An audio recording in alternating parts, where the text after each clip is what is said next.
Monsieur le Président du Conseil exécutif, toutes les sensibilités qui composent cet hémicycle font le constat partagé de la désertification du monde rural. Son corollaire, la dépopulation, mais aussi une politique néfaste de l'État, ont pour résultante une disparition progressive des services publics. Je sais que depuis 2015, Monsieur le Président, cette problématique est prise à bras-le-corps par la majorité. La simplification de la carte politico-administrative a aussi créé, il faut le reconnaître, nombre de crispations. De plus, sur le plan de l'aménagement du territoire, la fracture territoriale est plus que jamais prégnante. La politique novatrice que nous comptons mener pourrait être partagée, j'en suis persuadée, par l'ensemble des groupes politiques de notre Assemblée. Ceci a d'ailleurs fait l'objet d'un échange constructif lors de la dernière réunion de la Commission du développement économique. Suite à un article du quotidien Corse Matin qui traitait de la conférence des maires, vous précisiez vous-même, sans entrer dans un rapport de force, être en conférence permanente avec ces derniers. Au-delà de cette idée, Monsieur le Président, pouvez-vous aujourd'hui présenter à notre Assemblée un premier bilan d'étape des différentes démarches que vous avez engagées depuis le mois de janvier 2019 auprès des maires ainsi que leur finalité? Vi ringrazio. Ringraziabi. C'est une solo. Qui est-ce qui répond pour le Conseil exécutif? C'est Jean Biancucci, vous avez la parole. Oui. Alors, comme vous l'avez dit, le constat est général et partagé.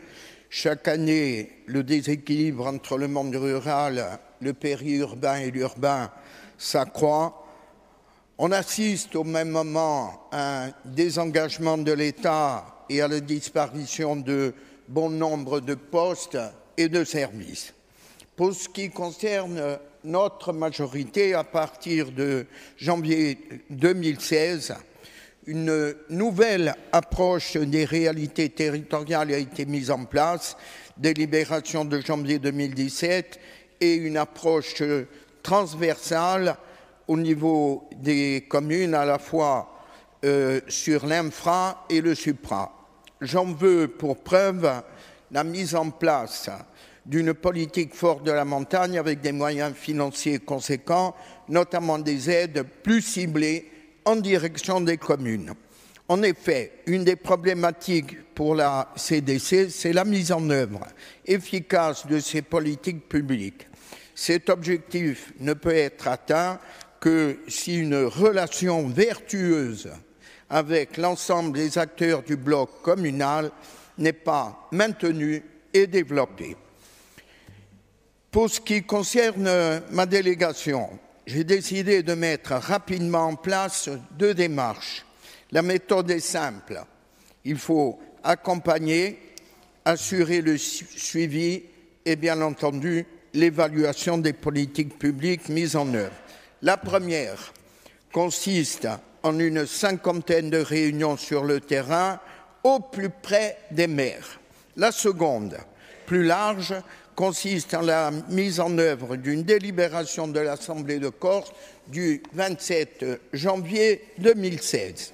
Pour la première, il s'agit donc d'aller sur le terrain au plus près des réalités. Il s'agissait aussi de renouer et renforcer le dialogue avec les maires et de donner une impulsion forte en lançant une tournée de réunions sur les micro-territoires. Dans cet esprit, il a donc été décidé ce cycle de réunions au vu des compétences qui sont les miennes. J'ai mobilisé pour ces réunions, bien entendu, les services de l'Agence d'urbanisme, mais ainsi que ceux de la Direction générale adjointe en charge de l'aménagement et du développement des territoires de la collectivité de Corse.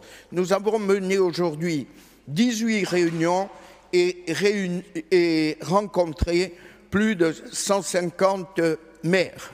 Il s'agira de vous présenter un bilan de ces réunions au plus tôt, bien sûr. Je pense que ça sera le cas dans le courant du mois d'octobre. Et ensuite, il y a giornate parlaconcio del territorio qui sont menées dans le cadre de la délib de janvier 2017 pour créer une articulation concrète entre les plans et programmes de la collectivité de Corse et les projets de territoire. Il s'agit de travailler avec les différents acteurs d'un grand territoire. On a été en Balagne, on a été dans le Tar à Ouvalinque, on continuera sur d'autres territoires. Il faut établir des passerelles durables entre les projets portés par les communes et les actions de la collectivité en alimentant. Ensuite, je pense, le président de l'exécutif vous fera part des réunions qui sont tenues dans les grandes régions et qui ont pour objectif, celles-ci, d'aboutir à des contrats de territoire. Donc il faut bien distinguer les choses. Cette démarche, bien entendu, demande un peu de temps. Elle se fera en 3 phases: diagnostic, orientation et ensuite, bien sûr, l'action et le choix des politiques mises en œuvre.